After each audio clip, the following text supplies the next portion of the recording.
तो first question का answer जो सूत गोस्वामी बोलते हैं कि लोगों का सब अल्टीमेट हित क्या है कि अहेतुकी अप्रतिहता भक्ति।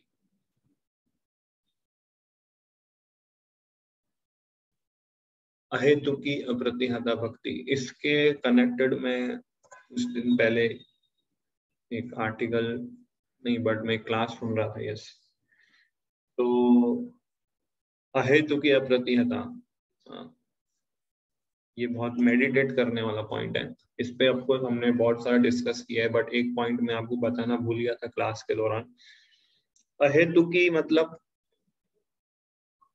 अनमोटिवेटेड और अप्रतिहता मतलब अनइंटरप्टेड। भगवान की जो भक्ति है वो अनमोटिवेटेड होनी चाहिए और अनइंटरप्टेड होनी चाहिए। और वो डिवोटी बहुत अच्छा पॉइंट बता रहे थे, बोल रहे थे कि आपकी भक्ति अनइंटरप्टेड तब होगी जब आपकी भक्ति अनमोटिवेटेड होगी। अगर आपकी भक्ति में कुछ मोटिवेशन है तो इंटरप्शन भी आएगा। अगर कोई मोटिवेशन नहीं है भक्ति करने का, मतलब कृष्णा को प्रसन्न करने के अलावा अगर कोई और मोटिवेशन आ गया आपकी भक्ति के अंदर, तो वो भक्ति हमेशा रुक रुक के होगी, ब्रेक्स में होगी। और दूसरी वे समझने वाली बात यह है कि जिसकी भक्ति अनइंटरप्टेड चल रही है, जिसकी भक्ति नॉन स्टॉप चल रही है, इसका मतलब वो अनमोटिवेटेड भक्ति कर रहा है, वो और कोई एजेंडा से भक्ति नहीं कर रहा है, सिर्फ कृष्णा को प्रसन्नता के लिए भक्ति कर रहा है। सो अगर आपकी भक्ति को अनइंटरप्टेड बनाना है, नॉन स्टॉप बनाना है, तो आपका मोटिवेशन भी अनमोटिवेटेड होना चाहिए। मतलब सिर्फ कृष्णा को प्रसन्न करने के लिए आप भक्ति करनी चाहिए। और फिर वो डिवोटी बता रहे थे और इसके ऊपर एक अच्छा पॉइंट कि ऐसा क्यों कि मोटिवेटेड भक्ति हो तो इंटरप्टेड हो जाती है, अनमोटिवेटेड हो तो अनइंटरप्टेड हो जाती है। हमारी भक्ति जब मोटिवेटेड हो जाती है, कोई मटेरियल एजेंडा आ जाता है, मटेरियल डिजायर्स के साथ अगर हम भक्ति करते हैं, तो हम लोग क्या कृष्णा की प्रसन्नता के लिए तो भक्ति करते हैं, पर हमारी इच्छाओं पे भी फोकस जाता है। तो जैसे इच्छाओं पे फोकस जाएगा तो यहाँ पे भक्ति इंटरप्टेड हो जाएगी। तो इसलिए अगर ये मटेरियल डिजायर नहीं रहेगी तो सिर्फ कृष्णा को प्रसन्न करने के लिए ही हम कार्य करेंगे, तो वो हमें अनमोटिवेटेड, वो अनइंटरप्टेड भक्ति होगी। मोटिवेटेड भक्ति अगर होती है तो उसमें इंटरप्शन आ जाता है, क्योंकि कृष्णा को प्रसन्न करना है पर मुझे मेरे मटेरियल डिजायर्स को भी ध्यान देना है। मटेरियल डिजायर मतलब मटेरियल बॉडी को भी ध्यान देना है। जैसे फॉर एग्जाम्पल आज मेरा मंगला आरती मिस हो गया, आज मैं सुबह उठ नहीं पाया। क्यों? बिकॉज कल रात को बहुत लेट हो गया था ड्यू टू प्रोग्राम सोने में। तो जैसे ही सुबह 4 बजे अलार्म बजा तो मुझे बॉडी पेन कर रहा था, मतलब मैं अपने बॉडी को कंफर्ट के बारे में सोच रहा था। तो भक्ति में इंटरप्शन आ गया, क्योंकि मुझे मटेरियल डिजायर को भी फुलफिल करना है, कृष्णा को भी प्रसन्न करना है, अच्छा है, बट मटेरियल डिजायर भी है, तो मेरी भक्ति इंटरप्टेड हो गई। सो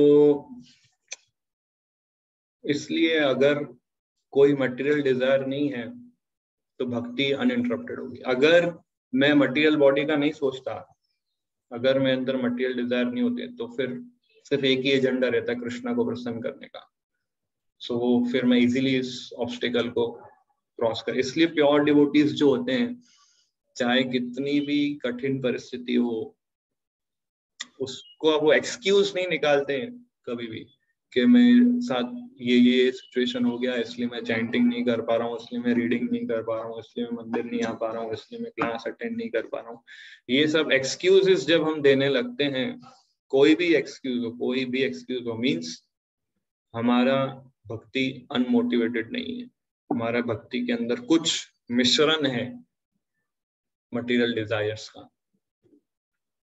प्रहलाद महाराज के जीवन में इतना सारा ऑब्स्टेकल आया, बट उनकी भक्ति अनइंटरप्टेड रही। क्यों? क्योंकि उनका एजेंडा था सिर्फ कृष्णा को प्रसन्न करना। इसलिए हमसे बड़े बड़े ऑब्स्टिकल्स प्रहलाद महाराज को है, उनकी भक्ति स्टॉप नहीं हुई कोई भी सिचुएशन में। उन्होंने कभी कोई एक्सक्यूज नहीं दिया कि मेरे फादर मुझे कोऑपरेट नहीं कर रहे हैं, वो तो मेरे से जान से मारने वाले हैं, इसलिए मैं अभी माला नहीं करता हूँ। हमें ये एकदम जेन्युइन एक्सक्यूज लगेगा कि तो पिताजी इतने डेमोनियाक है कि वो तो मेरी लाइफ ले लेंगे, ठीक है तुम माला मत करो।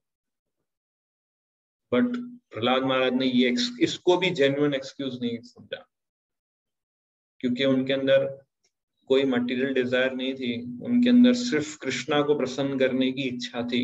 इसलिए वो सारे ऑब्स्टिकल्स उनकी भक्ति में इंटरप्शन नहीं ला सके। सो अनमोटिवेटेड भक्ति और अनइंटरप्टेड भक्ति। अगर आप अनइंटरप्टेड भक्ति कर रहे हैं मीन्स आप अनमोटिवेटेड भक्ति कर रहे हैं, और अगर आप अनमोटिवेटेड भक्ति कर रहे हैं मीन्स वो अनइंटरप्टेड रहेगी। सो ये 6th श्लोका में बोलते हैं। एंड देन 7th श्लोका के अंदर सेकंड क्वेश्चन का आंसर लेते हैं कि सभी शास्त्रों का सार क्या है, कि वासुदेव भगवती भक्ति योग प्रयोजिता, कि भगवान की भक्ति करने से ज्ञान और वैराग्य अपने आप प्रकट हो जाता है। इसेंस ऑफ ऑल स्क्रिप्चर्स क्या है? भगवान की शुद्ध भक्ति। क्यों ऐसा? क्योंकि शुद्ध भक्ति करने से ज्ञान और वैराग्य दोनों प्रकट हो जाते हैं। सभी शास्त्रों का ज्ञान इसेंस हमें प्राप्त हो जाता है अगर भगवान की अनमोटिवेटेड और अनइंटरप्टेड भक्ति करेंगे तो। क्योंकि अभी हम मोटिवेटेड भक्ति कर रहे हैं और हमारी भक्ति इंटरप्टेड है, इसलिए हमें शास्त्रों को भी अच्छे से पढ़ना है, हमारे अनर्थास पे भी वर्क करना है, और सारे जो श्रवणम कीर्तनम विष्णु स्वनम अर्चनम वंदनम ये सब प्रैक्टिस करना है। 8th श्लोक में 8वें श्लोक से फिर सूत गोस्वामी बताते हैं भक्ति का प्रोसेस। 29 नंबर श्लोक तक बताते पूरा ये 8वें श्लोक से कि भक्ति कैसे की जाती है। मतलब जो ये पहले 2 प्रश्न के जो उत्तर दिए उन्होंने 6ठे और 7वें श्लोक के अंदर, उन उत्तरों का डिटेल एक्सप्लेनेशन एलाबोरेट करते हैं, पूरा एक्सप्लेनेशन 8वें श्लोक से कि भक्ति क्या है। तो उसमें 8वें श्लोक में सबसे पहले वर्णाश्रम के आधार पे समझाते हैं और बोलते हैं कि वर्णाश्रम धर्म जो है, अगर उससे हम भगवान के प्रति अट्रैक्शन डेवलप नहीं करते हैं तो श्रम एवं ही केवलम है। सो नोत्पाद्यते रतिम श्रम एवं। अगर हम ब्राह्मण क्षत्रिय वैश्य शूद्र ब्रह्मचारी गृहस्थ वानप्रस्थ संन्यास इन सब चीजों, ये सब चीजें फॉलो करने से अगर हमें भगवान के संदेश के प्रति अट्रैक्शन डेवलप नहीं हो रहा है तो ये सब चीजें जो है वेस्ट ऑफ टाइम है।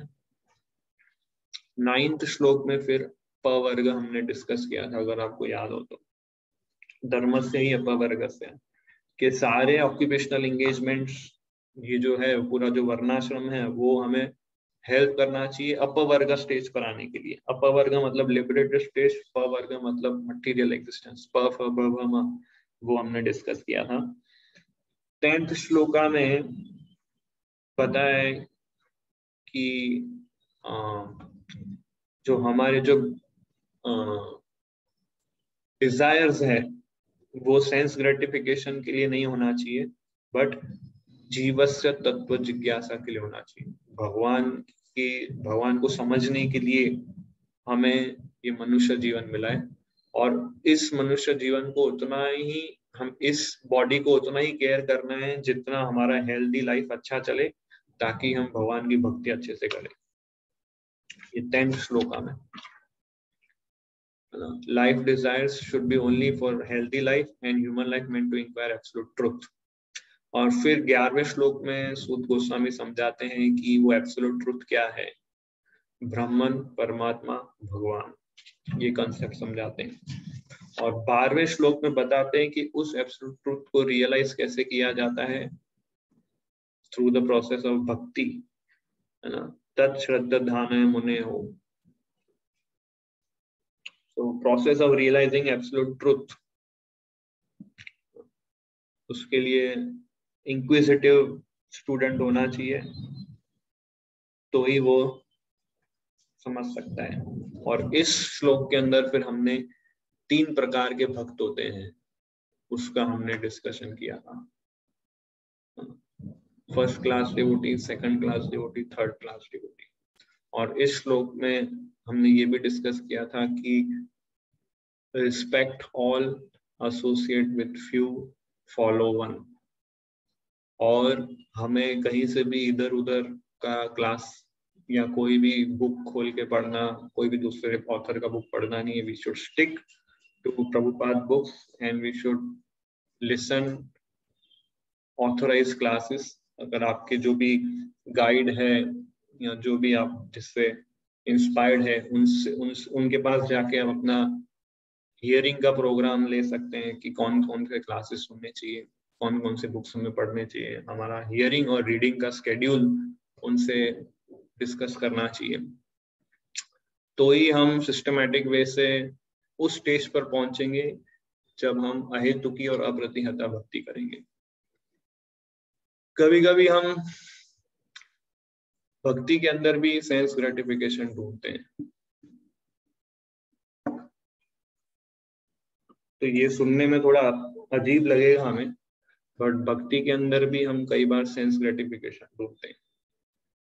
कुछ मैंने देखे हैं, कई कुछ डिवोटीज तो नहीं, बट जैसे नए लोग जुड़ते हैं, धीरे धीरे भक्ति में प्रोग्रेस करते हैं, 4 माला, 8 माला, 10 माला करते हैं।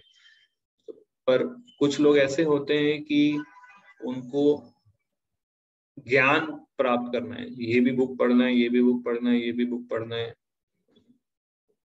उन्हें लगता है ये अच्छा हो चल रहा है बहुत, बट ये एक प्रकार का सेंस ग्रेटिफिकेशन है।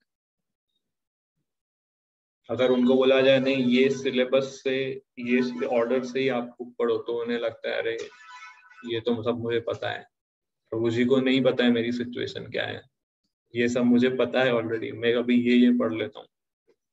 ये एक सेंस ग्रेटिफिकेशन है। ये वो भक्त रियलाइज नहीं कर पाता है क्योंकि वो अभी प्रिमिटिव स्टेज पर है, बट जो उसको ऑब्जर्व कर रहा है, जो उसको गाइड करने का प्रयास करता है, वो ये देख पाता है। सो इसलिए हमें at every step we need some guide या फिर सम हेल्प, क्योंकि माया बहुत स्ट्रांग है।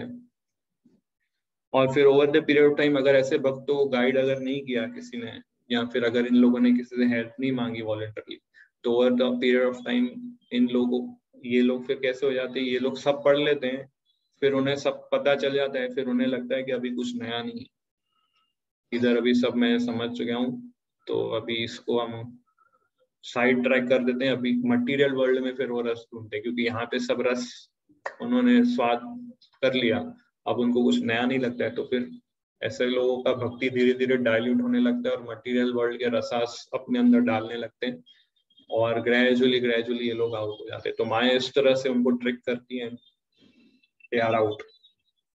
तो इसलिए डिवोटीज का हेल्प लेना बहुत जरूरी है। सो 13th श्लोका आज हम डिस्कस करते हैं। टेक्स्ट 13 या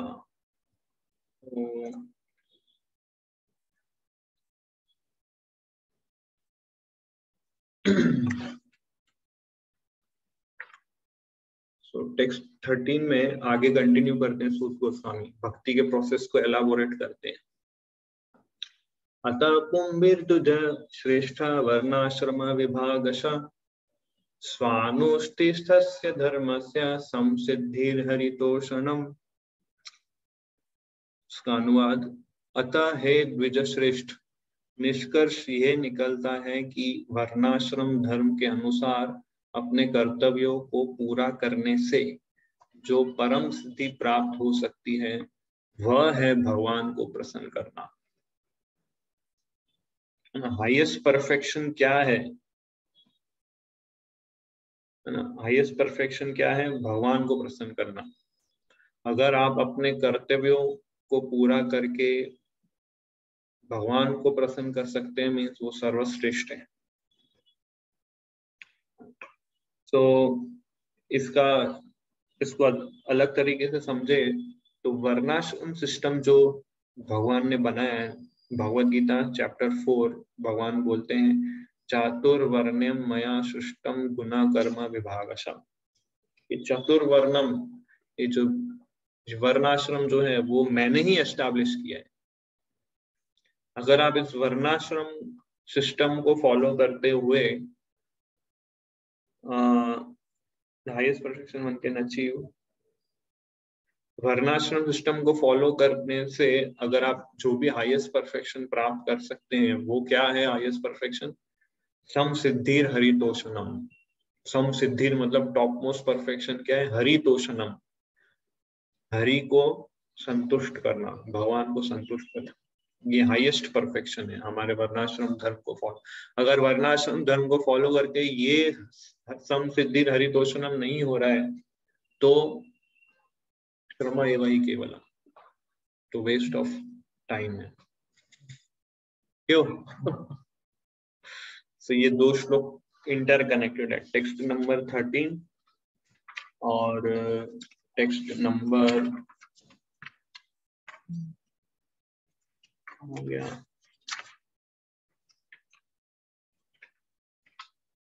श्रम एव ही केवलम। क्या है श्लोक, कौन सा था वो? श्रम एव ही केवलम, टेक्स्ट नंबर 8 या 13 और 8 लगभग कनेक्टेड है। सो अभी जो है वर्णाश्रम के बारे में आई होप आप सबको पता होगा, मेरे को पूरा डिटेल फिर से एक्सप्लेन करने की आवश्यकता नहीं है। ब्राह्मण क्षत्रिय वैश्य शूद्र बर्थ के आधार पे नहीं है, कर्मों के आधार पर है, और ये सब ना। वो फिर डॉक्टर वाला एग्जाम्पल है ना, डॉक्टर का बेटा डॉक्टर ही नहीं होता है, उसको प्रूव करना होता है क्वालिटी, ये सब हमने सुना होगा, आई होप आप लोगों ने सुना होगा, फिर से वो रिपीट नहीं करना है। बेसिक एडवांस चलते हैं श्रीमद् भागवत क्लास में। सो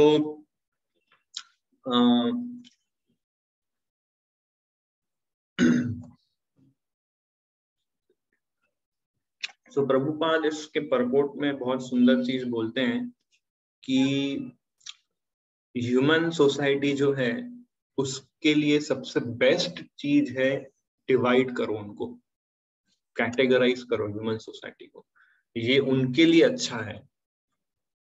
और उसके इसका उदाहरण क्या है? जैसे कि आप अगर कोई कंपनी में जाते हैं, ऑर्गेनाइजेशन में जाते हैं, तो एक व्यक्ति है जो सिक्योरिटी का काम करता है, वो गेट कीपर है, एक व्यक्ति क्लर्क का काम करता है, एक व्यक्ति अकाउंट्स को संभालता है, एक व्यक्ति मैनेजर है कंपनी का, एक व्यक्ति जो है सीईओ है कंपनी का। तो इस तरह कंपनी को अगर अच्छे से चलाना है तो वहां पे जितना भी स्टाफ है उसको डिवाइड करो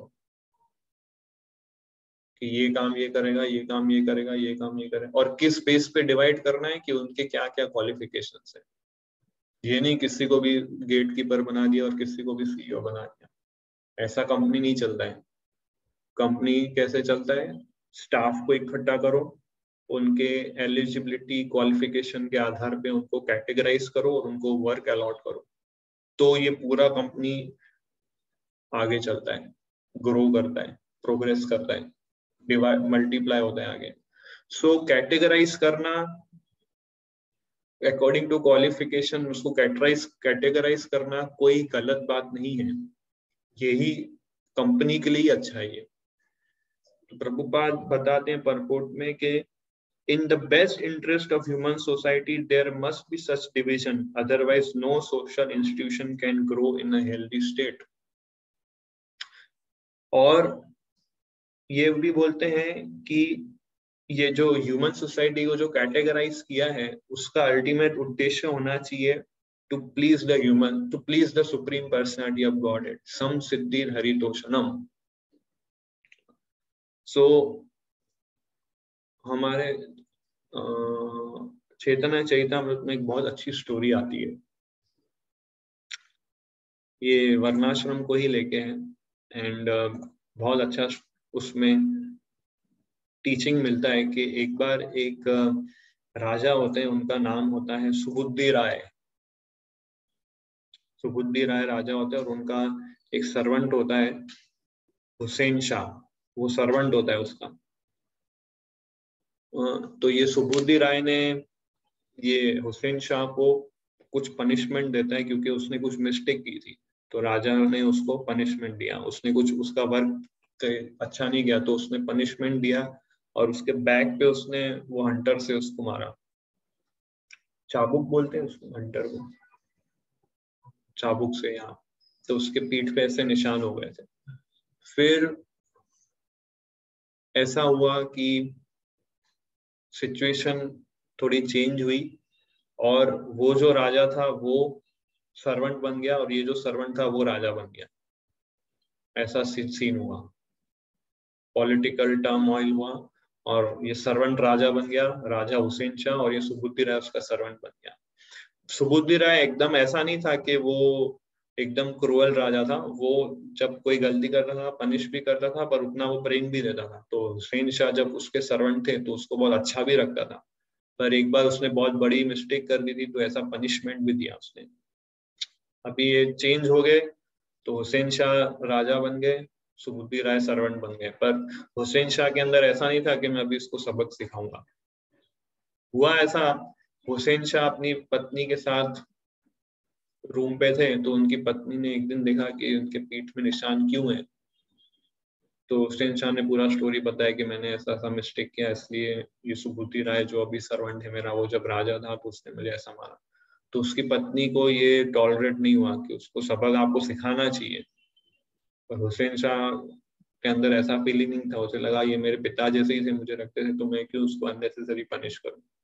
पर उनकी पत्नी, हुसैन शाह की पत्नी, उसको बहुत प्रेशराइज करती थी एवरीडे कि आपको सुबुद्धि राय को लेसन सिखाना चाहिए, आप राजा बने हो, क्यों आप उसको सबक नहीं सिखा रहे हो।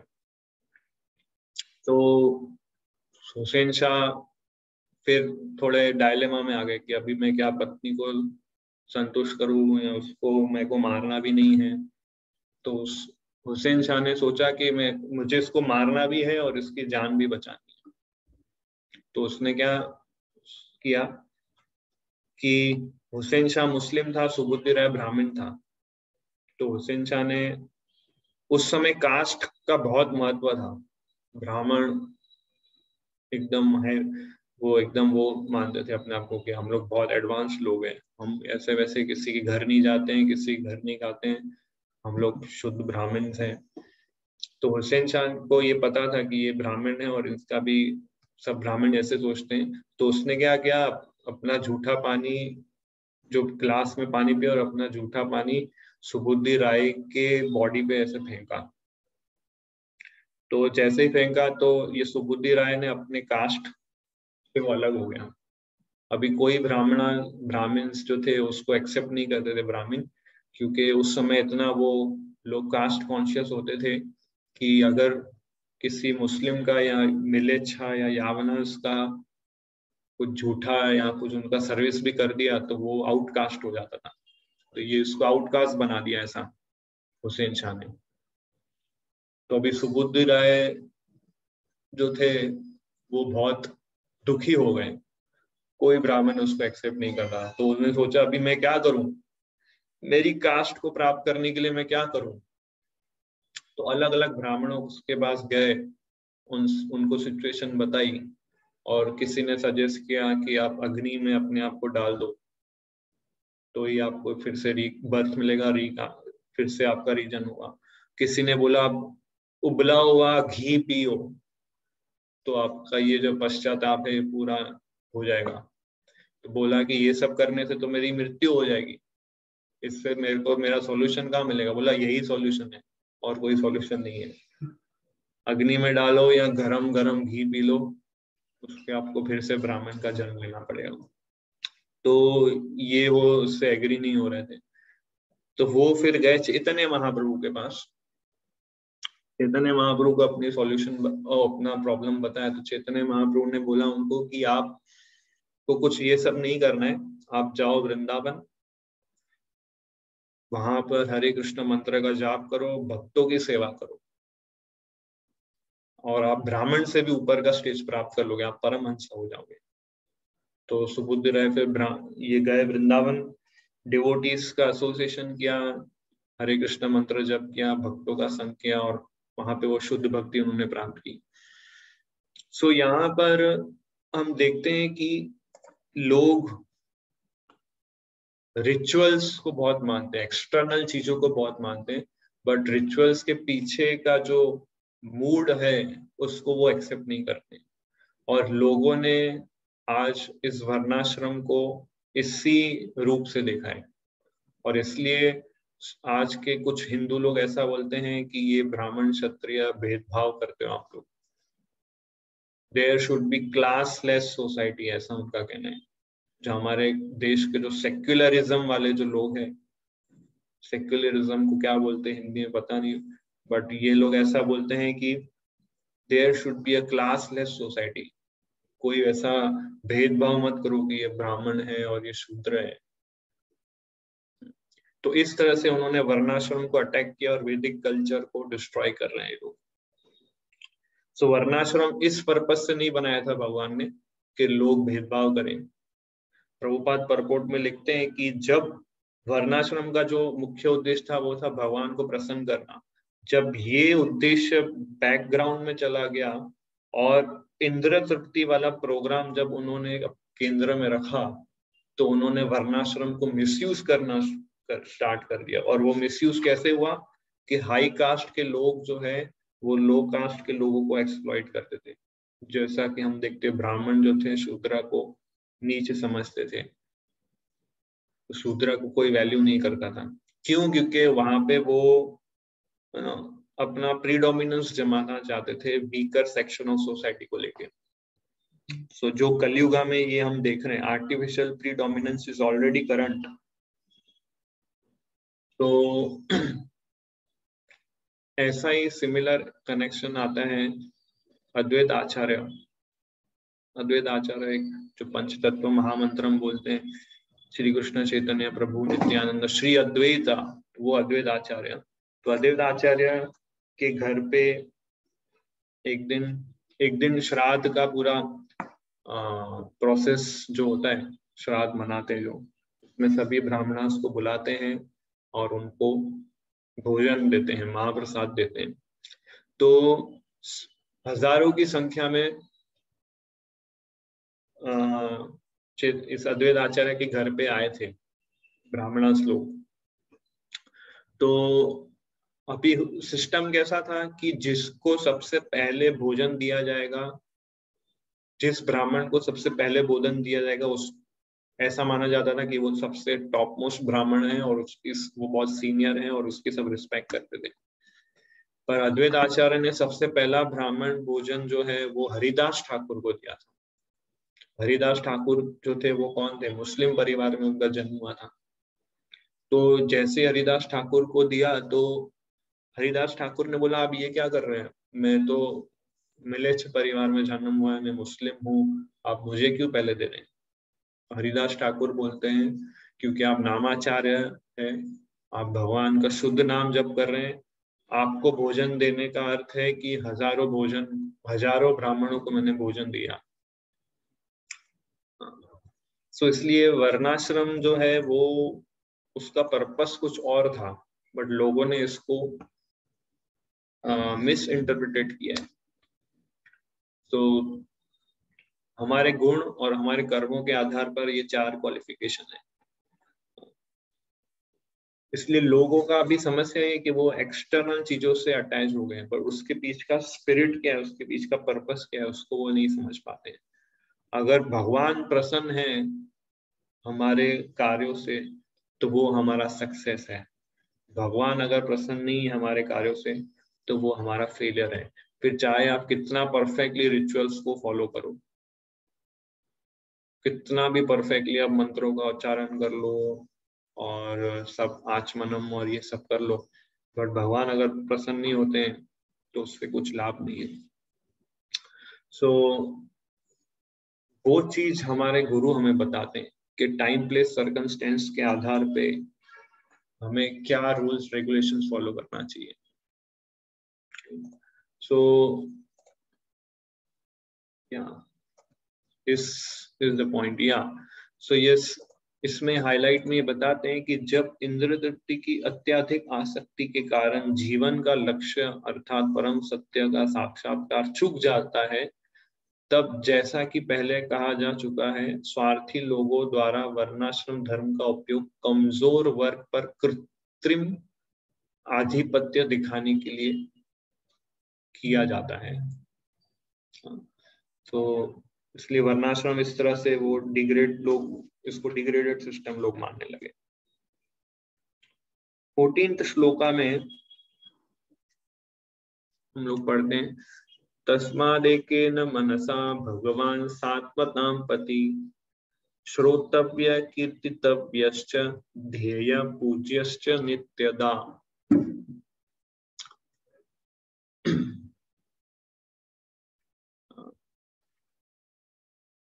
तो यहाँ अतएव मनुष्य को एकाग्र चित्त से उन पूर्ण पुरुषोत्तम भगवान के विषय में निरंतर श्रवण, कीर्तन, स्मरण तथा पूजन करना चाहिए, जो भक्तों के रक्षक है। तो यहाँ पे हियरिंग, चैंटिंग, रिमेम्बरिंग और वर्शिपिंग 4 पॉइंट्स बता रहे हैं। श्रोतव्य कीर्तितव्यश्च ध्येय पूज्य। श्रोतव्य मतलब सुनना, कीर्तितव्य मतलब बोलना, ध्येय मतलब रिमेम्बर करना और पूज्य मतलब वर्शिप करना। नित्यदा, सदा, ऑलवेज, वन पॉइंटेड अटेंशन के साथ, कॉन्स्टेंटली। तो इसलिए इस श्लोक में प्रभुपाद परपोर्ट में बोलते हैं कि ये 4 चीजें जो हैं कि गुणगान, श्रवण, स्मरण तथा पूजन, ये 4 वृत्तियां सामान्य वृत्तियां हैं। सामान्य वृत्तियां मतलब कि हम रेगुलर रूटीन लाइफ में भी ये 4 चीजें करते हैं। ऐसा कि जैसे कि हम लोग कोई न्यूज़पेपर पढ़ते हैं तो उसमें भी हम किसी का गुणगान सुनते हैं, इसने ये किया अच्छा, उसने ये, गवर्नमेंट ने अच्छा ये किया, हमारे प्राइम मिनिस्टर ने अच्छा ये डेवलपमेंट किया। फिर दूसरों के साथ डिस्कस करते हैं गुणगान, उस कीर्तन कि आज ये था, उसने ये किया, उसने वो किया, उसने ये किया। फिर स्मरण करते हैं कि आगे क्या हो सकता है, उसको एनालिसिस करते हैं, उसके साथ चिंतन मनन करते हैं। सो ये रूटीन कार्य है हमारी, ये सब सामान्य वृत्तियां हैं, ये हमारा जनरल ऑक्यूपेशन है। सो किसी ना किसी को ग्लोरीफाई करना ये हमारा नेचुरल टेंडेंसी है। तो इसलिए हमें ये नेचुरल टेंडेंसी को भगवान की तरफ डाइवर्ट करना है, because the actual object of glorification is supreme personality of Godhead who has created everything. So Prabhupada भरपूर में बोल रहे हैं कि हमारी जो टेंडेंसी है ग्लोरीफाई करने की, उस टेंडेंसी को, ये 4 वृत्तियों को हमें लगाना है भगवान के सेवा में। तो इधर आप जो देख रहे हैं कि hearing, chanting, remembering and worshipping, अगर हम ये 4 चीजें रेगुलर करते हैं तो हमेशा कृष्णा कॉन्शियस बने रहेंगे। अदरवाइज मटेरियल वर्ल्ड के जो करंट्स है वो बहुत स्ट्रॉन्ग है और वो हमारी कॉन्शियसनेस को हमेशा नीचे लेके जाते हैं, डिग्रेड करते हैं। अगर आप अपने माइंड और कॉन्शियसनेस को लूज छोड़ दोगे, वो हमेशा डाउनवर्ड डायरेक्शन में जाएंगे। अगेंस्ट ग्रेविटी में जाने के लिए हमें बहुत प्रयास करना पड़ता है, बहुत मेहनत करना पड़ता है। कॉन्शियसनेस को हमेशा अपलिफ्ट रखना, उसको अपलिफ्ट ही नहीं बट धीरे धीरे प्रोग्रेस स्टेज में ऊपर ले जाना, ये अपने आप में बहुत बड़ा चैलेंज और स्ट्रगल है। तो इसलिए कॉन्स्टेंटली हमें hearing, chanting, remembering and worshipping the supreme Lord ही हमें करना है। चाहे माइंड कितना भी हमें अपोज करे, कितना भी हमारे अंदर लेसीनेस आए, but we have to stick with this Bhagavatam principle, Prabhupada का एक बहुत इंटरेस्टिंग कन्वर्सेशन है इस श्लोक के ऊपर। मैं जब ये श्लोक प्रिपेयर कर रहा था तो प्रभुपाद लीलामृत के अंदर इंटरेस्टिंगली ये पॉइंट एक मुझे याद आता है।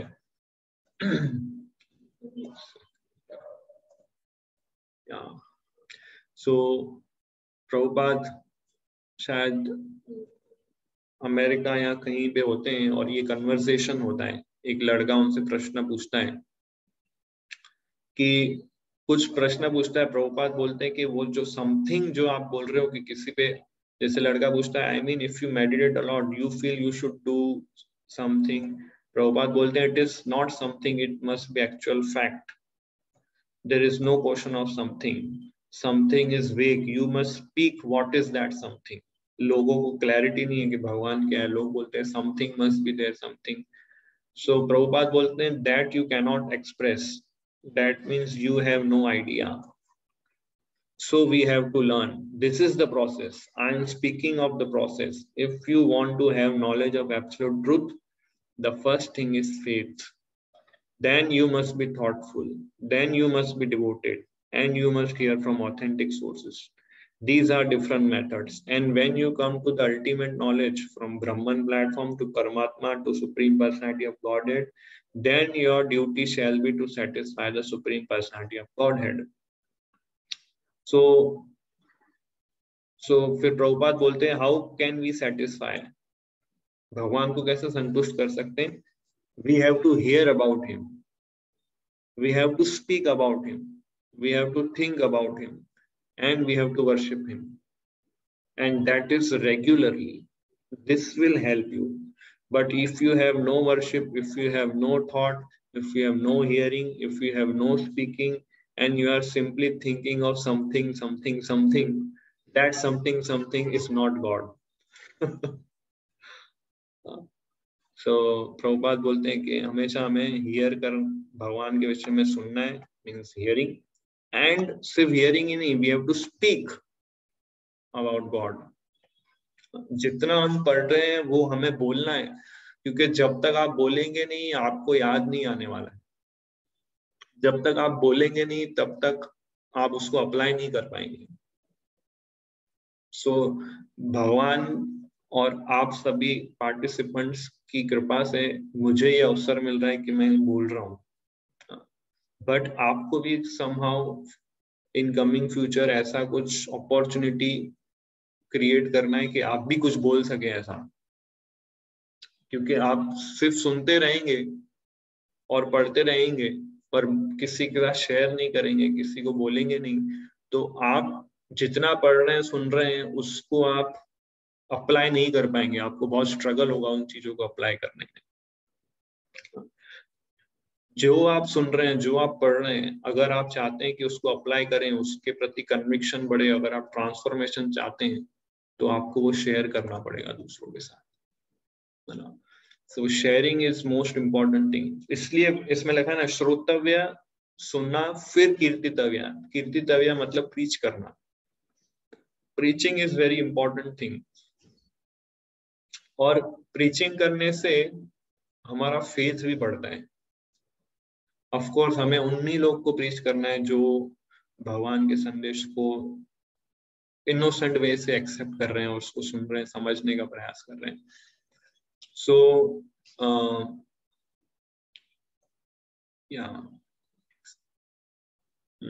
फिर इसमें प्रभुपाद बोलते हैं आगे कि therefore you have to hear।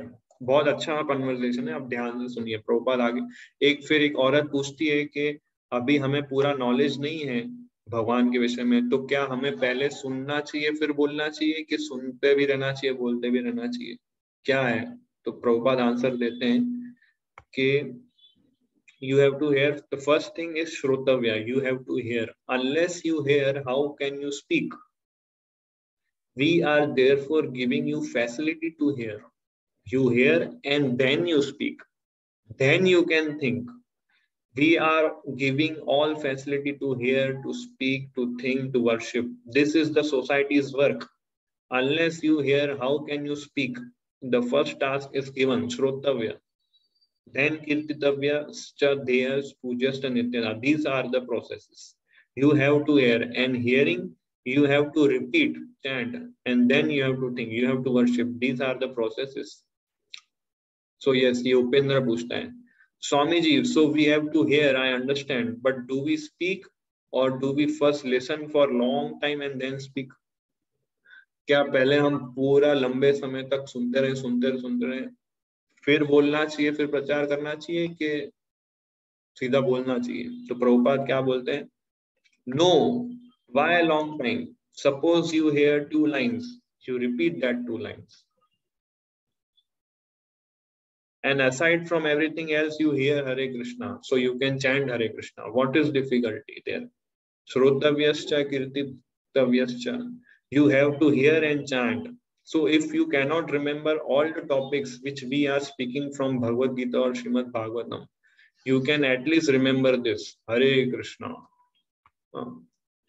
Therefore it is easiest process. You hear Hare Krishna, chant Hare Krishna, other things will come automatically. So Prabhupada बोलते हैं कि suppose you hear 2 lines, you repeat that 2 lines. So इसलिए कुछ devotees ऐसा argument रखते हैं कि प्रभु जी मैं पहले पूरा भागवतम पढ़ लूंगा, सारे प्रभुपाद के क्लासेस सुनूंगा, फिर मैं लेक्चर दूंगा या फिर मैं प्रीच करूंगा. बट ये सिर्फ आपका श्रोतव्य ही हुआ, कीर्तितव्य नहीं हुआ. कीर्तितव्य नहीं होगा तो ध्येय भी नहीं होगा, पूज्य भी नहीं होगा, अब चैंटिंग भी नहीं होगा, रिमेम्बरिंग भी नहीं होगा. तो सिर्फ श्रवणम ही करेंगे हम. सो उतना नहीं, हमें दोनों चीजें पैरेलली करना चाहिए. इसलिए बुक डिस्ट्रीब्यूशन बहुत इंपॉर्टेंट है. बुक डिस्ट्रीब्यूशन में आप किसी को बोलते हैं कि आप ये भगवत गीता लीजिए, तो ऐसा नहीं है कि आप बोलेंगे भगवत गीता और वो ले लेगा.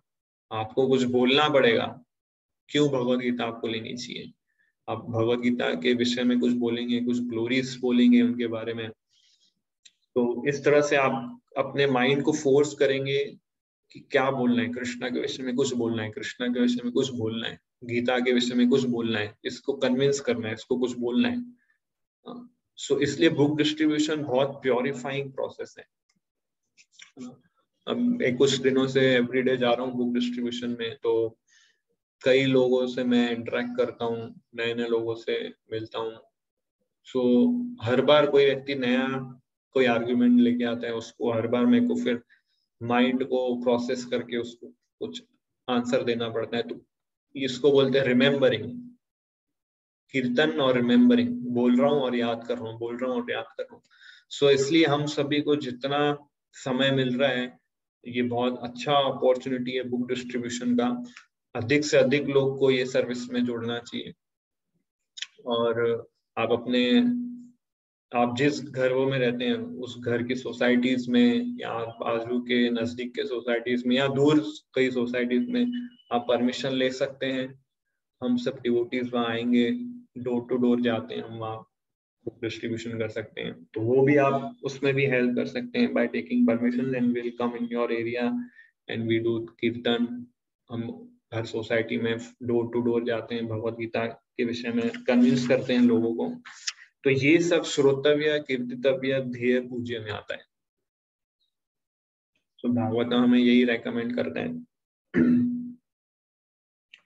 सो लास्ट लाइन प्रभुपाद लिखते हैं इस परपोर्ट में,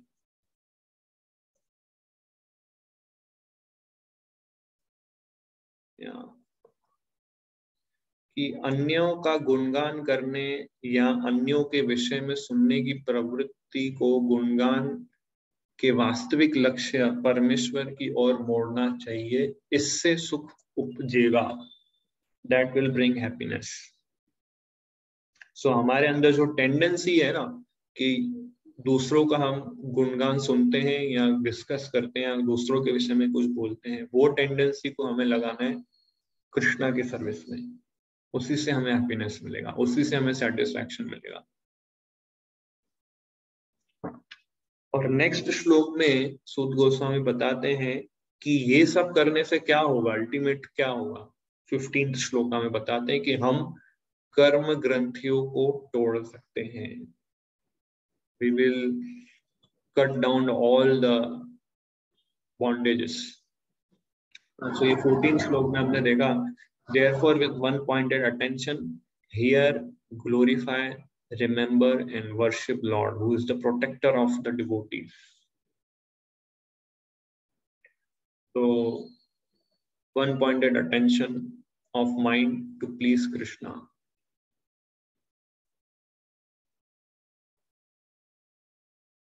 तो ये 15 श्लोक हम लोग नेक्स्ट टाइम लेंगे बिकॉज उसमें भी और बहुत सारा एक्सप्लेनेशन है. सो किसी का कोई प्रश्न है तो पूछ सकते हैं. Any questions, any doubts, any comments?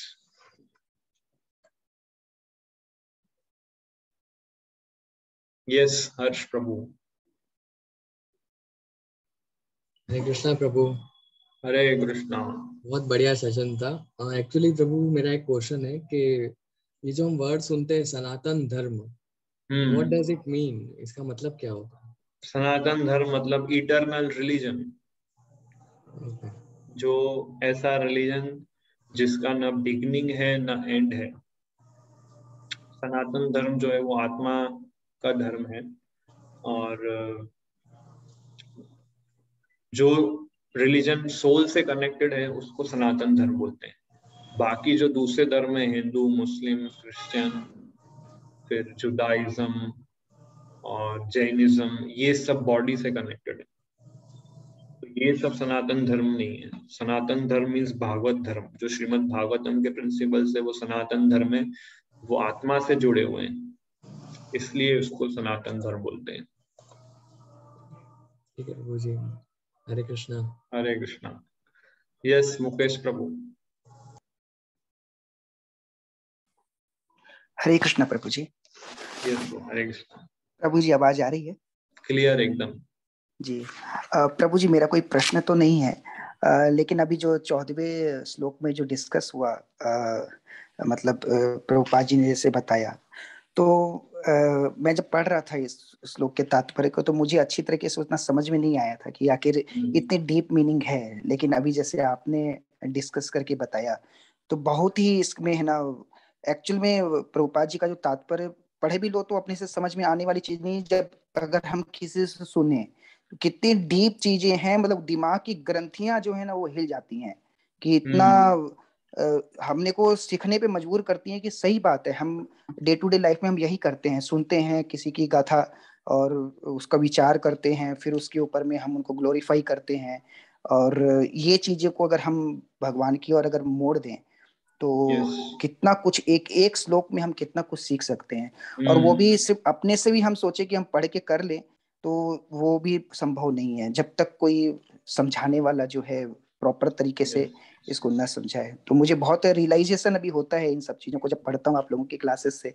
तो ऐसा लगता है कि एक श्लोक के ऊपर भी हम काम कर ले तो बहुत बड़ी बात है ये. तो बहुत अच्छा लगा प्रभु जी. बहुत अच्छा पॉइंट बोला आपने. अगर एक श्लोक को भी हम अपने लाइफ में उतार दें जी तो सफिशिएंट है भगवत धाम जाने के लिए. जी प्रभु जी बहुत बढ़िया लग रहा है प्रभु जी. हरे कृष्णा. धन्यवाद, बहुत बहुत धन्यवाद. हरे कृष्ण. हरे कृष्ण. हरे कृष्ण. यस खुशबू माता जी. हरे कृष्णा प्रभु. हरे कृष्णा.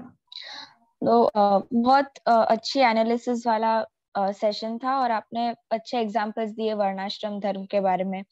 तो मेरा क्वेश्चन ये था कि जैसा आपने बताया कि वर्णाश्रम धर्म मतलब इस श्लोक में जो लिखा है कि वर्णाश्रम धर्म अगर वो हम फॉलो करते हैं और अगर कृष्णा को प्रसन्न नहीं करते तो वो वेस्ट ऑफ टाइम है. तो अभी के लिए जैसे कि हमारा एज जैसे ब्रह्मचारी का है अकॉर्डिंग टू वर्णाश्रम धर्म, तो हमारा अभी ड्यूटी ये है कि हम पूरा पढ़ाई पे फोकस करें और हमारे एल्डर्स और हमारे सुपीरियर्स की सेवा करें. तो वो कैसे कृष्णा को प्रसन्न कर सकते हैं?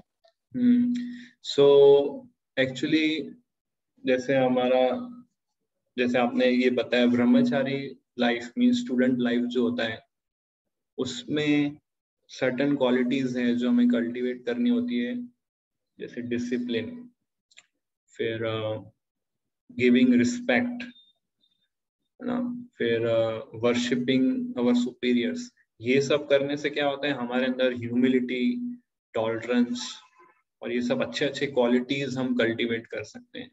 और ये क्वालिटीज के साथ जब हम कृष्णा की वर्शिप करते हैं, कृष्णा की सर्विस करते हैं, तो कृष्णा उससे प्रसन्न होते हैं।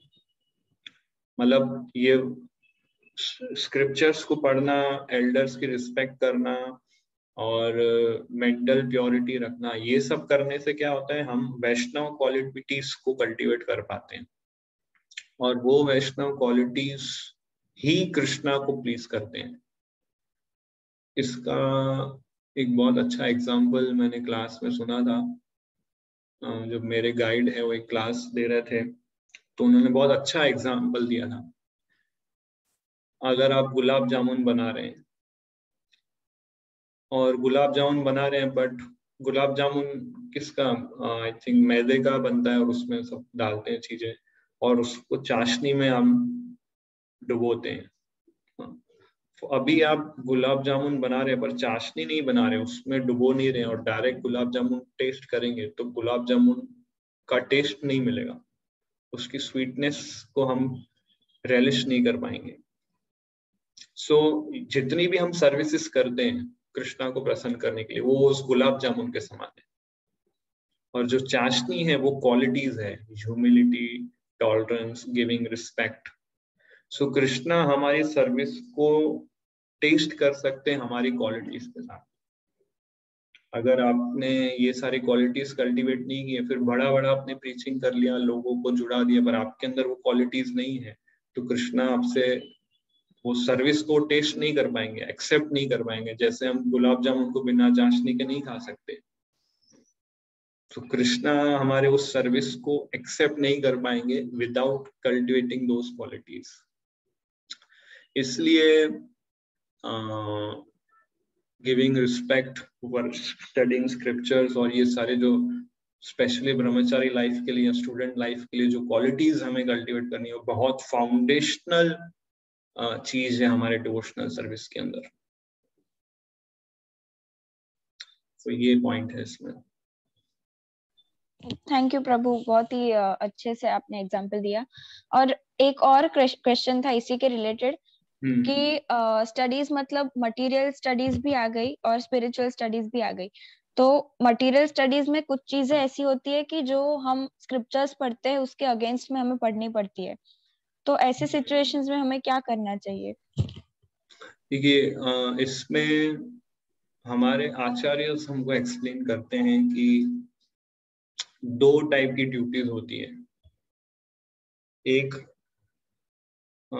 स्वधर्म और एक परधर्म। स्वधर्म मतलब duties related to this material body, and परधर्म means duty related to the soul. So जब तक हम इस मटेरियल बॉडी के अंदर हैं तब तक हमें ये दोनों ड्यूटीज को फुलफिल करना है। मटेरियल बॉडी से रिलेटेड भी कुछ ड्यूटीज है जो हमें फुलफिल करना है, सोल से रिलेटेड भी ड्यूटीज है जो हमें फुलफिल करना है। सो मटेरियल बॉडी से रिलेटेड जितनी भी ड्यूटीज है, जैसे आप बोल रहे हैं पढ़ाई करना, कॉलेजेस जाना, स्कूल जाना, फिर उन लोगों की सर्विस करना जो लोग डिवोटी नहीं है बट समहाउ हमारा जीवन उन पर डिपेंड है। अभी स्कूल कॉलेजेस में हमको ये सब नॉलेज देते हैं जो स्क्रिप्चर्स के अगेंस्ट है, बट अभी हम सिस्टम में ट्रैप हो गए हैं। सडनली मैं स्कूल कॉलेज को गिव अप नहीं कर सकता, नहीं तो मेरा भक्ति लाइफ भी डिस्टर्ब हो जाएगा, फैमिली लाइफ भी डिस्टर्ब हो जाएगा, स्टूडेंट लाइफ भी डिस्टर्ब हो जाएगा, करियर लाइफ भी डिस्टर्ब हो जाएगा, पर्सनल सब डिस्टर्ब हो जाएगा। तो वो डिस्टर्बेंस नहीं हो, वो डिस्टर्बेंस नहीं लाना भी एक सेवा है, वो डिस्टर्बेंस नहीं है वो भी एक सर्विस है। वो सर्विस क्या है कि उन लोगों को सुनना। तो उस पर्पस से अगर आप स्टडी कर रहे हैं कि मेरा भक्ति लाइफ डिस्टर्ब नहीं हो, अगर ये पर्पस से आप सुन रहे हैं, पढ़ाई कर रहे हैं वो चीज, तो फिर हमें फिर चिंता नहीं करना है, क्योंकि हमारा पर्पस है हमारा भक्ति कंटिन्यू रहे विदाउट डिस्टर्बेंस। बट अगर हमारा पर्पस है कि हम वो पढ़ाई करेंगे तो हम अच्छे मार्क्स लाएंगे, फिर हम अच्छी नौकरी में जाएंगे, फिर हम और पैसा कमाएंगे और मटेरियल एंजॉयमेंट मिलेगा और मटेरियल लाइफ भी जिएंगे, भक्ति तो कर ही रहे हैं, ये भी करेंगे, इस पर्पस से अगर हम कर रहे हैं पढ़ाई तो वो फिर आपको कर्मा लगेगा। ये पॉइंट है। हमारा पर्पस है हमारी भक्ति प्रोटेक्टेड रहे और कहीं कुछ डिस्टर्बेंस नहीं है। इसलिए ये हमें प्रैक्टिस करना है। Okay Prabhu, thank you. Yes, Anant Prabhu. Hare Krishna Prabhu, दंडवत प्रभु। आज के सेशन का इंटरप्टेड और नॉन इंटरप्टेड भक्ति का जो पॉइंट बताया मेरे लिए बहुत इंस्पिरेशनल था प्रभु, थैंक यू फॉर दैट। और यस प्रभु, मेरा क्वेश्चन ये था प्रभु कि कृष्णा को प्लीज करने के लिए हमें ग्लोरीफाई करना चाहिए, वर्शिप करना चाहिए, ऐसा ये पॉइंट में बताया। तो अभी हमें बताया जाता है ब्रह्मचर्य आश्रम में कि आप शुरुआती दिनों में जितना सेवा करोगे उतना आपके लिए अच्छा है। तो जो बाकी के चीजें मतलब रीडिंग हियरिंग वगैरह, तो उस पे इतना ये नहीं होता है। मतलब ठीक है, आपको रीडिंग करना है तो 1 घंटा सफिशिएंट है। तो ये कितना मतलब इसको कैसे समझे और क्या मतलब अभी दिन में कभी कभी 4-6 घंटा सेवा होता है, तो कितना बैलेंस कैसा? हाँ, सो इसमें हमें जैसे मैंने बताया कि हमारा जो पर्सनल गाइड होता है उससे हमें ये डिस्कस करना चाहिए, क्योंकि वो हमारी सिचुएशन को ज्यादा अच्छे से जानते हैं। उन्हें पता है कि हमारा एब्जॉर्प्शन कितना है हियरिंग और रीडिंग में, और हमारा एब्जॉर्प्शन कितना है फिजिकल सर्विसेज में। तो क्योंकि कुछ डिवोटीज ऐसे होते हैं जिनको फिजिकल सर्विस में ज्यादा एब्जॉर्प्शन रहता है और हियरिंग रीडिंग में इतना एब्जॉर्प्शन नहीं आ पाता है, क्योंकि ये एक जगह बैठ के आपको सुनना है और पढ़ना है, सब लोग ये नहीं कर पाते हैं। तो अगर हम उनको फोर्स करेंगे नहीं आपको ये 2 घंटा तो पढ़ना ही पड़ेगा, 2 घंटा सुनना ही पड़ेगा, और तो क्या होगा ऐसे डिवोटीज के साथ कि ये लोग थोड़े फ्रस्ट्रेट हो जाएंगे और भक्ति को रियलाइज नहीं कर पाएंगे, क्योंकि इनके अंदर कुछ कंडीशनिंग्स है जो इनको भक्ति रियलाइज नहीं करने दे रही है। तो वो कंडीशनिंग को हमें चैनलाइज करना पड़ेगा। तो वो कंडीशनिंग को चैनलाइज कैसे करना पड़ेगा कि ऐसे डिवोटी को आप बोलिए ठीक है आप फिजिकल सर्विस कीजिए। देखिए, हियरिंग रीडिंग डायरेक्ट वे है कृष्णा की सेवा करने का, और दूसरी जो सर्विसेज है वो इनडायरेक्ट वे है कृष्णा की सेवा करने का। तो सबका हियरिंग रीडिंग में एब्जॉर्प्शन नहीं होता है, तो ऐसे डिवोटीज को बोला जाता है ठीक है आप सेवा कीजिए ज्यादा से ज्यादा। पर कुछ डिवोटीज को ऐसा है कि मैं पूरा दिन अगर सेवा करूंगा हियरिंग रीडिंग रह जाएगा, और वो भी मेरे लिए बहुत इंपॉर्टेंट है, जरूरी है, मेरी कॉन्शियसनेस बिल्टअप में कर पाता हूँ रीडिंग करके हियरिंग करके। तो ऐसे डिवोटीज को हमें फिर ज्यादा इंकरेज करना चाहिए आप हियरिंग रीडिंग कीजिए। तो हियरिंग रीडिंग ऑफ कोर्स मैं पर्सनली हियरिंग रीडिंग पे ज्यादा फोकस करवाता हूँ डिवोटीज को, क्योंकि कॉन्शियसनेस अगर हम प्रिपेयर करके सर्विस करेंगे तो जल्दी कृष्णा उससे प्रसन्न होंगे। अगर हम बिना कॉन्शियसनेस को प्रिपेयर किए कृष्णा की सर्विस करते हैं तो कृष्णा बोलते हैं यस किया है इसने, ओके ओके ओके। सो कृष्णा कॉन्शियस होके हमें कृष्णा की सर्विस करनी है। हम लोग कृष्णा अनकॉन्शियसली सर्विस कर रहे हैं। सो ये हियरिंग रीडिंग हमारे कॉन्शियसनेस को प्रिपेयर करता है।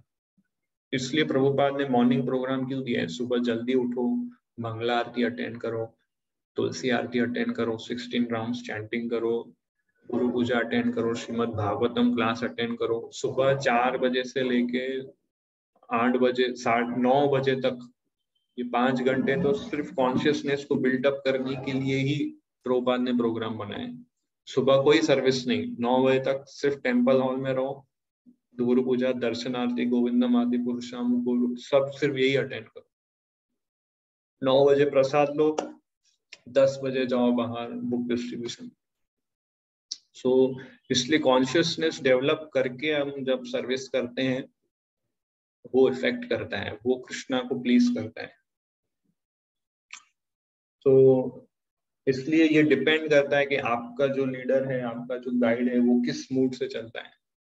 कुछ लोग होते हैं, मैंने देखे कुछ लीडर्स होते हैं वो सर्विस पे ज्यादा फोकस कराते हैं, कुछ लीडर्स है जो हियरिंग रीडिंग पे ज्यादा फोकस कराते हैं, कुछ लीडर्स है जो दोनों को बैलेंस करवाते हैं, कुछ leaders time to time vary होते रहते हैं, टाइम प्लेस सर्कमस्टेंसेस। तो इंडिविजुअली हमारा भी टेस्ट कहाँ पे डेवलप हो रहा है, हमारा भी मूड, फेथ, कन्विक्शन कहाँ ज्यादा आ रहा है, क्या हम ज्यादा रियलाइज कर पा रहे हैं, इंडिविजुअली हमें भी हमारे डिवोटी या गाइड से डिस्कस करना चाहिए और म्यूचुअल डिस्कशन से फिर हम कंक्लूजन पे आ सकते हैं। अदरवाइज दोनों इंपॉर्टेंट है। ऐसा नहीं, फिर मैं ऐसा नहीं बोल रहा हूँ कि सिर्फ हियरिंग रीडिंग ही करना है, जब तक कॉन्शियसनेस नहीं बने तब तक सेवा मत करो, ऐसा नहीं, दोनों करना है हमें। हियरिंग रीडिंग किया भले कॉन्शियसनेस पूरा डेवलप नहीं हुआ है, सर्विस भी करना है, सर्विस भी इम्पोर्टेंट है, क्योंकि सर्विस करने से प्योरिफिकेशन होता है। ओके प्रभु।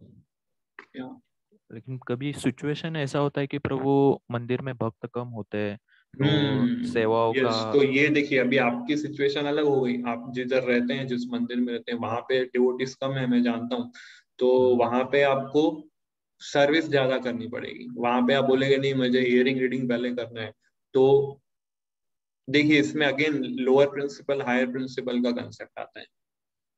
As per time lower principal को कभी कभी हमें गिव अप करना चाहिए हायर प्रिंसिपल्स को फॉलो करने के लिए।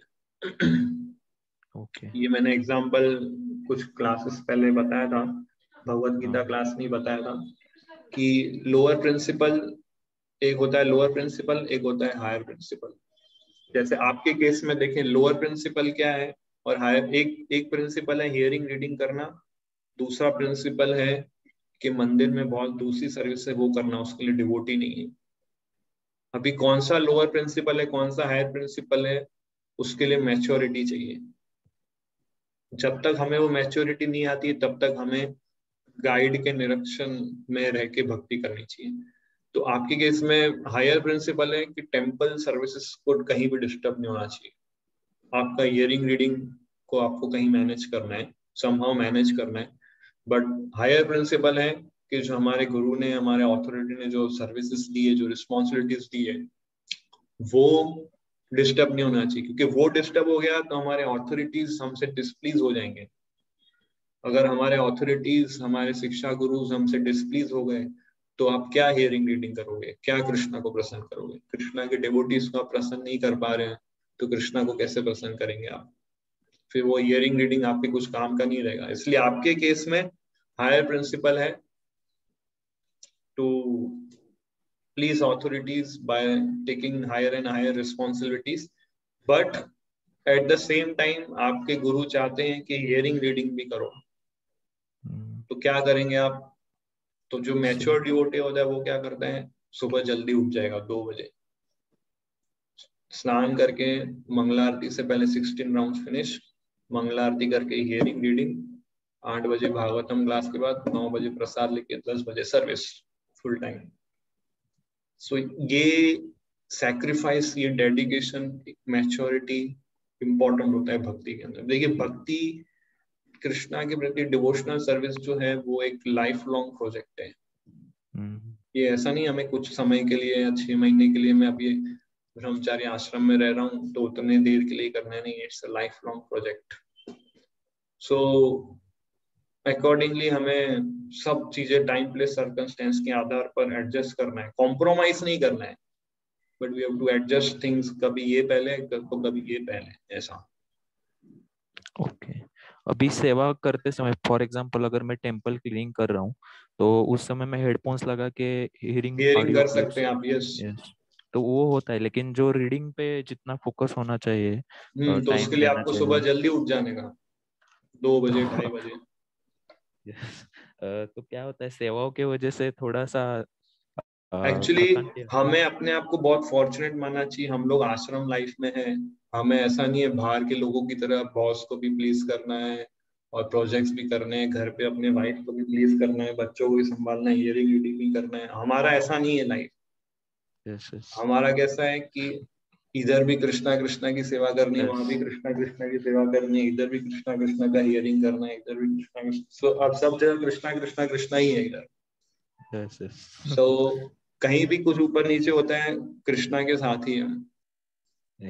बट बाहर की लाइफ में क्या, उधर नॉन कृष्णा है, उधर भी नॉन कृष्णा है, खाली इधर ही कृष्णा है। बट हमारे लाइफ में सब जगह कृष्णा है। तो कहीं कुछ कमी भी रह जाती है, at the end of the day हम कृष्णा के शेल्टर में ही है। ये हमारा फॉर्चून है। तो इसको इसलिए हमें ग्रैटिट्यूड मूड में आना चाहिए कि कृष्णा ने मुझे इतनी अच्छी अपॉर्चुनिटी दी है, all the time I am with Krishna. और इसलिए वो जल्दी उठ जाता है भक्त उस उत्साह में कि कृष्णा ने उसको ऐसी सिचुएशन में रखा है कि सब जगह कृष्णा को ही सर्विस करना है, कोई मटेरियलिस्टिक व्यक्ति को सर्व नहीं करना है। यस। ये सेवा भाव में मतलब जब भी प्रभुपाद ड्रेसिंग रहता है या प्रेसिंग रहता है या कुछ बैकअप पर सेवा रहता है, तो यही भाव आता है कि अरे हम कितना लकी है कि प्रभुपाद ड्रेसिंग कर रहे हैं और प्रेसिंग कर रहे हैं। मतलब हम जब भी भगवत धाम जाएंगे तो तभी भी वहां पे भी सेवा ही करनी है, वहां पे भी सेवा करनी है। तो वो सेवा भाव आता है। तो वो ट्रेनिंग इधर मिलेगा। हम भगवत धाम जो सेवा करेंगे वहां पे आके आप हियरिंग रीडिंग नहीं करेंगे। आपको वहां पे यशोदा माता बोलेगी दूध निकालो, आप ऐसा बोलेंगे नहीं मेरे को भागवतम पढ़ना है मुझे क्लास वहां पे आप सर्विस करेंगे। तो वो सर्विस करने के लिए आपको इधर सब चीजें सीख जानी है with full maturity, dedication and surrender. क्योंकि आप ऑलरेडी सिद्ध हो चुके होंगे जब आप गोलोक धाम जाएंगे, तो वहां पे हियरिंग रीडिंग की आवश्यकता नहीं है। वहां पे आप कृष्णा के साथ पर्सनली रह के सर्विस करेंगे, दूसरे लोग कृष्णा की कंप्लेन करेंगे तो वो आपका हियरिंग होगा। आप कृष्णा को काउंटरैक्ट करेंगे, नहीं कृष्णा अच्छे हैं, आप गलत फहमी है, तो ये आपका टीचिंग हो गया। सो इस तरह से डिवोटी जो है हर सिचुएशन में कृष्णा से कनेक्टेड रहता है। तो कभी भी डिवोटी की लाइफ में अनफॉर्चुनेट सीन नहीं आता है। अनफॉर्चुनेट सीन दूसरों को दिखता होगा, बट वो हर सिचुएशन को, हर अनफॉर्चुनेट सिचुएशन को वो अपॉर्चुनिटी में कन्वर्ट करता है। यस प्रभु। वही ट्रेनिंग हमें यहाँ लेनी है। यस प्रभु। यहाँ thank you Prabhu. Hare Krishna. Yes Dev Prabhu. Hare Krishna Prabhu ji. Hare Prabhu ji आवाज आ रही है? क्लियर एकदम। हाँ प्रभु जी, आपने वर्णाश्रम के बारे में बताया, तो उसके रिगार्डिंग ये पूछना था कि आपने बोला कि कृष्णा को प्लीज करने के लिए हमको वर्णाश्रम धर्म फॉलो करना चाहिए, एंड कृष्णा ने गुण के हिसाब से ही मतलब ये पूरा डिजाइन किया है। तो प्रभु जी हम मतलब हमारा गुण कैसे मतलब डिस्कवर करें या खोजे कि हम कौन से गुण है हमारे में प्रबल, या हम क्षत्रिय के लिए है या ब्राह्मण या वैश्य या शूद्र, उसके बारे में प्रभु जी कुछ बताइए। तो एक्चुअली पहले के समय में क्या होता था, वैदिक टाइम्स में कोई भी व्यक्ति जब बॉर्न होता था, जब वो 5 साल का हो जाता था तो उसको गुरुकुल में भेजा जाता था। और गुरुकुल में गुरु के डायरेक्शन में रह के वो सारी ट्रेनिंग लेता था, और फिर गुरु उसको ऑब्जर्व करते थे कि वो कौन से गुण डेवलप कर रहा है, और अकॉर्डिंगली फिर गुरु उसको मिलिट्री ट्रेनिंग में भेजते थे, या फिर अगर वो ब्राह्मण का है तो शास्त्र अध्ययन और मंत्रों का उच्चारण, अगर वैश्य है तो फिर बिजनेस क्लास और ये सब में, फार्मिंग, काउ प्रोटेक्शन में लगाते थे। सो गुरु का वो कार्य रहता था कि ये व्यक्ति किस गुण का, क्या गुण विकसित कर रहे हैं। बट कलयुग के अंदर ये सिस्टम समहाउ रुक गया। तो कलयुग में 99% पॉपुलेशन शूद्र है, ऐसा चैतन्य महाप्रभु कहते थे, चैतन्य चेतन एवरीवन इज शूद्र। इसलिए हर एक जीव को एक ही फॉर्मूला फॉलो करना है, जीवेरा स्वरूप है कृष्णेरा नित्य दास।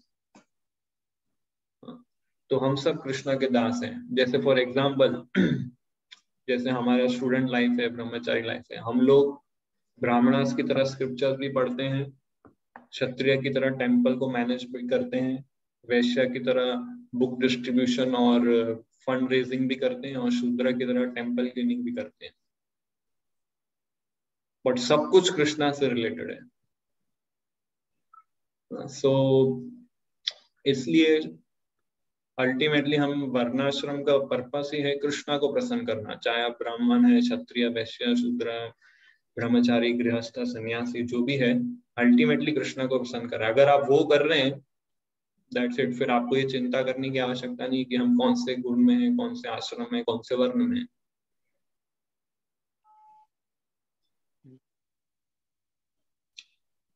यस देव प्रभु, क्लियर?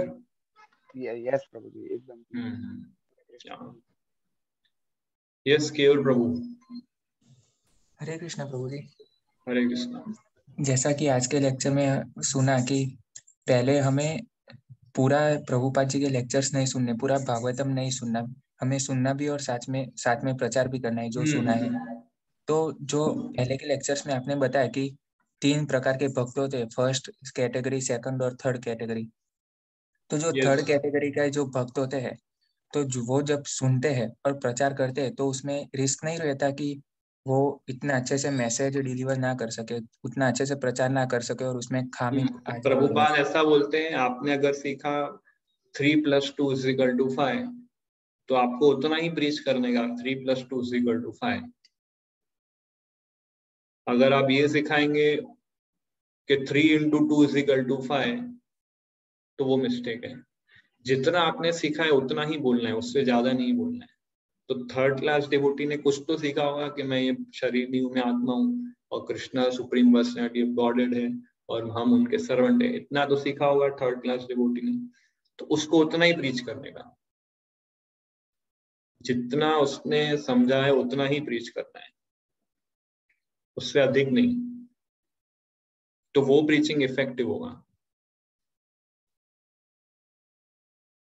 क्लियर केवल प्रभु?